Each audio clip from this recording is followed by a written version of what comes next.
ওরে জহরুল রে, এটা কাজ করে দেখ এখন খাল পার হয়ে আমার যাতেও পারে।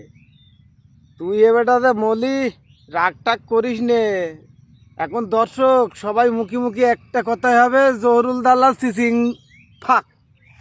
ছোটবেলায় আমরা খেলা খেলতাম, তা খেলতে খেলতে যারা মুসি হইতো তে তাকার ওই এরকম করে কানামাসি বো বো যারে ভাবি তারে ছো। শালা তুমি এখন মুসি হইয়াছো, ওই জুতো সারা মুসি নাই মানে মুসি হইয়াছ তুমি, তাই তোমার এখন চিচিং ফাক।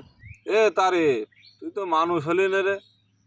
তোর তো মানুষ বানাতে পারলাম না আমি, তোর এত কোয়া কই আমি, তুই তো তাও মানুষ হলি না। তুই জহরুলের পুঙায় কি করতে লাগলি কদিনই?